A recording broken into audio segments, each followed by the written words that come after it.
أعوذ بالله من الشيطان الرجيم. بسم الله الرحمن الرحيم. اقرأ باسم ربك الذي خلق خلق الإنسان من علق. اقرأ وربك الأكرم الذي علم بالقلم علم الإنسان ما لم يعلم. صدق اللہ العظیم. السلام علیکم ورحمۃ اللہ وبرکاتہ. الحمدللہ رب العالمین. ابھی آپ کے سامنے سورہ علق، قرآن مجید کے سورہ علق جو ہے نا، اس کے 4 آیتیں تلاوت کی گئی ہیں. اس میں جو پہلی آیت ہے اقرأ، پہلی آیت کا جو پہلا ورڈ ہے اقرأ، تو اللہ نے جو ہے الحمدللہ سبحان اللہ، اس نے پورے سرزمین پہ دنیا میں پہلی جو آیت قرآن کی جو الفاظ آئے ہیں وہ ہے اقرأ. پہلا ورڈ جو آیت کا ورڈ ہے اقرأ.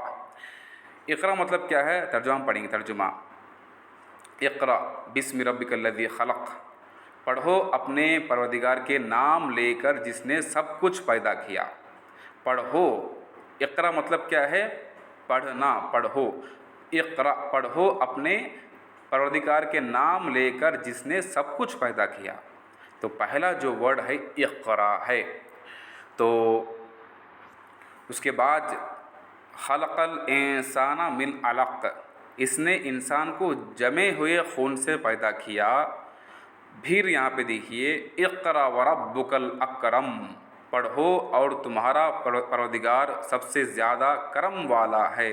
پھر جو ہے یہاں پہ اقرأ آیا ہے پڑھو بول کے. دیکھیے پڑھنے کے اوپر اللہ تعالیٰ نے کتنی جو ہے نا فرسٹ جو امپورٹنس دیا ہے، وہ بھی قرآن مجید کی پہلی آیت میں جو دنیا میں فرسٹ نازل کی گئی ہے نا. اقرأ پڑھو.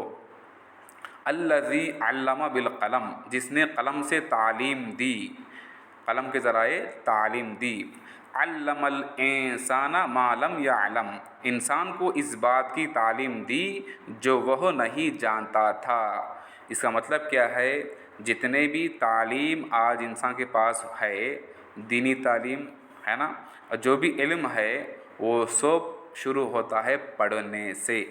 جو بھی تعلیم آپ لے لیجئے، علم جو بھی ہوتا ہے، علم نافع، وہ پورا تعلیم کی جو شروعات کیا ہے؟ پڑھنا. اس کے بعد اللہ نے سبحان اللہ یہاں پہ کیا فرمایا ہے؟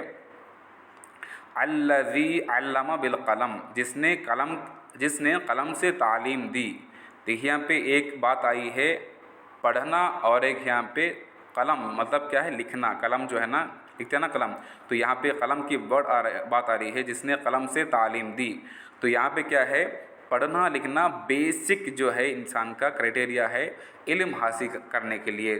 تو اس لیے جو ہے ہم کو جو ہے نا اس کی تفسیر پڑھیں گے انشاءاللہ. تو یہ جو آیت کا پس منظر اور علم کے بارے میں کیا، علم کی اہمیت کیا ہے دنیا میں پڑھنے کی، اور علم کی اہمیت کیا ہے، اس سے کیا جو ہے نا فائدہ ہو سکتا ہے، اس سے کیا مرتبہ ہو سکتا ہے، وہ ہم کو یہاں پہ وہ کرنا چاہیے.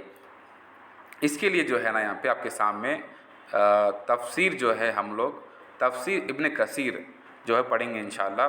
یہ تفسیر ابن کثیر جو ہے پورے جتنے بھی مسلک، جتنے بھی لوگ پورے مسلمانہ ہے پورے دنیا میں، وہ سب جو اس پہ متفق ہے. تفسیر ابن کثیر علماء فرماتے ہیں کہ یہ تفسیر بہت جامع تفسیر ہے، بہت عمدہ تفسیر ہے. تو اس لیے جو ہے نا یہ تفسیر کو چنا گیا ہے. ٹھیک ہے. حضرت ام المؤمنین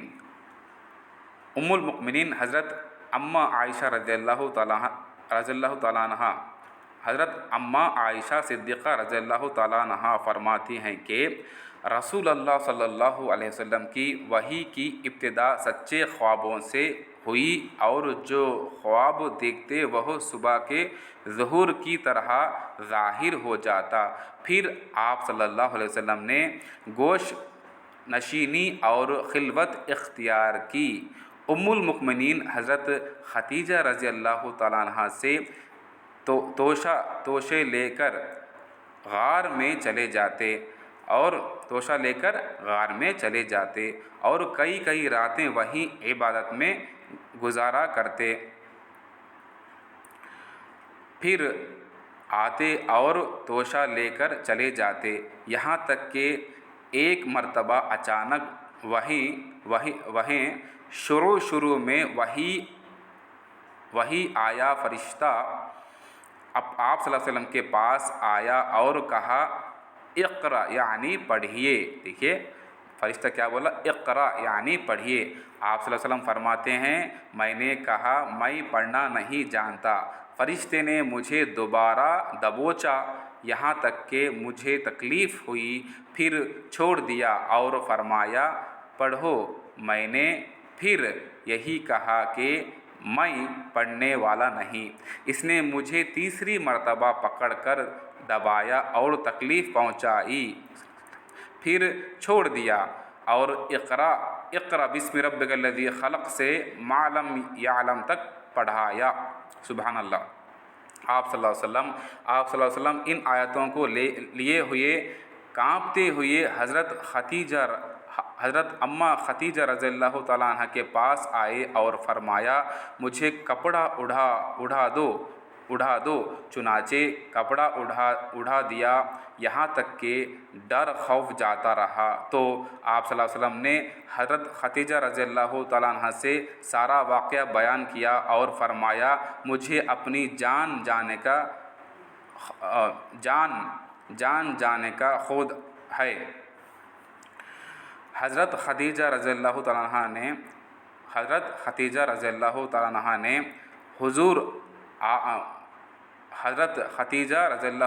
نے کہا حضور آپ صلی اللہ علیہ وسلم خوش ہو جائیے، اللہ کی قسم اللہ تعالیٰ آپ صلی اللہ علیہ وسلم کو ہرگز رسوا نہ کرے گا۔ آپ صلی اللہ علیہ وسلم یہاں پہ غور فرمائیے، آپ صلی اللہ علیہ وسلم رحمی کرتے تھے، آپ صلی اللہ علیہ وسلم صلہ رحمی کرتے ہیں، سچی باتیں کرتے ہیں، دوسروں کا بوجھ خود اٹھاتے ہیں، مہمان نوازی کرتے ہیں اور حق پر دوسروں کی مدد کرتے ہیں۔ پھر حضرت ختیجہ رضی اللہ تعالیٰ عنہ آپ صلی اللہ علیہ وسلم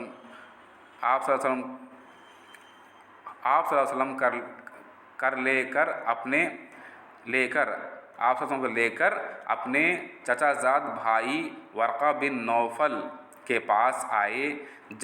جاہلیت کے زمانے میں یہ نصرانی ہو گئے تھے، عربی کتاب لکھتے تھے اور عبرانی میں انجیل لکھتے، بڑی عمر کے انتہائی بوڑھے تھے، آنکھیں جا چکی تھیں۔ حضرت ختیجہ رضی اللہ تعالیٰ عنہ نے ان سے کہا کہ اپنے بھتیجے کا واقعہ سنیے۔ ورقہ نے پوچھا بھتیجے آپ صلی اللہ علیہ وسلم نے کیا دیکھا؟ رسول اللہ صلی اللہ علیہ وسلم نے سارا واقعہ کہا سنایا۔ ورقہ نے سنتے ہی کہا کہ یہی وہ رازداں فرشتہ ہے جو حضرت عیسیٰ علیہ السلام کے پاس بھی اللہ کا بھیجا ہوا آیا کرتا تھا۔ کاش کہ میں اس وقت جوان ہوتا، کاش کہ میں اس وقت زندہ ہوتا جبکہ آپ صلی اللہ علیہ وسلم کو آپ کی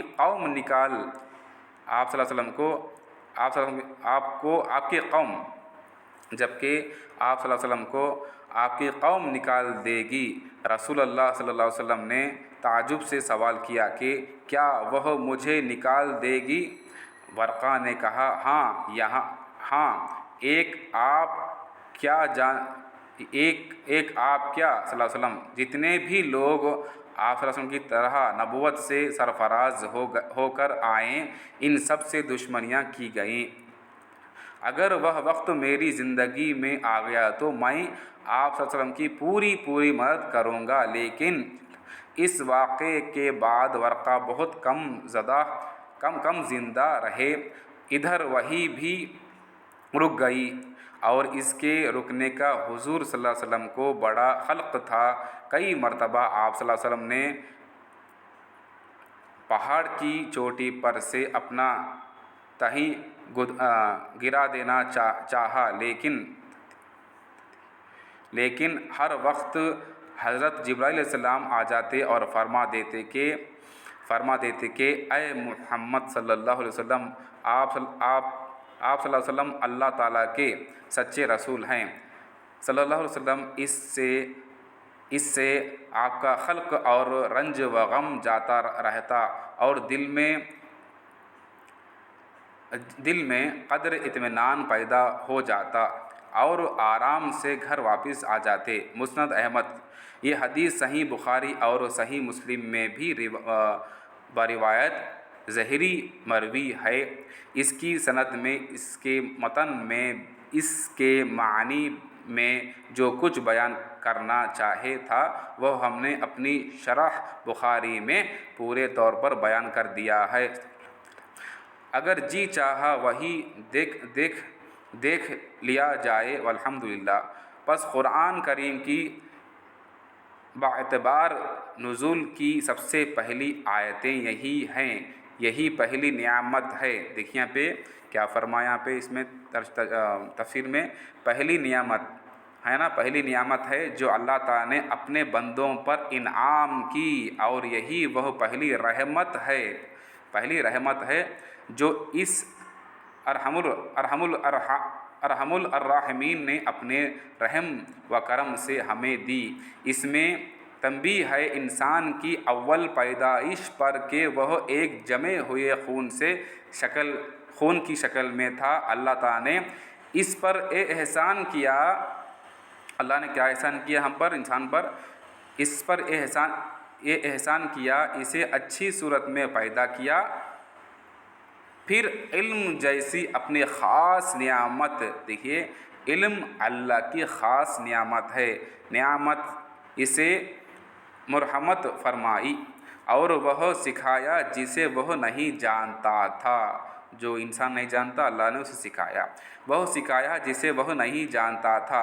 علم ہی کی برکت تھی، دیکھیں یہاں پہ پھر علم ہی کی برکت تھی کہ کل انسانوں کے باپ حضرت آدم علیہ السلام فرشتوں میں بھی ممتاز نظر آئے۔ تو علم کی برکت سے کیا ہوا، حضرت آدم علیہ السلام کو فرشتوں میں بھی ممتاز نظر آئیں۔ علم کبھی تو ذہن میں ہی ہوتا ہے اور کبھی زبان پر ہوتا ہے اور کبھی کتابی صورت میں لکھا ہوتا ہے۔ دیکھیے یہاں پہ الحمدللہ علم کبھی تو ذہن میں ہی ہوتا ہے اور کبھی زبان پر ہوتا ہے اور کبھی کتابی صورت میں لکھا ہوا ہوتا ہے۔ پس علم کی 3 قسمیں ہوتی، ذہنی، لفظی اور رسمی، اور سمیع علم ذہنی اور لفظی کو مستلزم ہے، لیکن وہ دونوں اسے مستلزم نہیں۔ اسی لیے فرمایا کہ پڑھ، تیرا رب تو بڑے اکرام والا ہے۔ دیکھیے پڑھنے سے کیا ہے، علم بڑھتا ہے۔ اس لیے ہم لوگ یہ جو یوٹیوب چینل کھولے ہیں اس کا نام ہے پہلی وحی مطلب کیا ہے، اقرا، پڑھو اللہ کے نام سے۔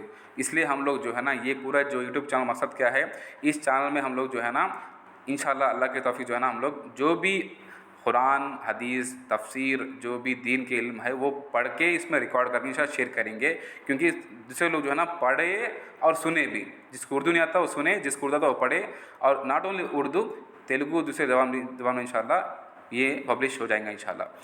تو تیرا رب تو بڑے اکرام والا ہے جس نے قلم کے ذرائع علم سکھایا۔ دیکھیے یہاں پہ ایک تو پڑھنے کی بات آ گئی، نیکسٹ کیا ہے، تیرا رب تو بڑے اکرام والا ہے جس نے قلم کے ذرائع علم سکھایا اور آدمی کو جو وہ نہیں جانتا تھا معلوم کرا دیا۔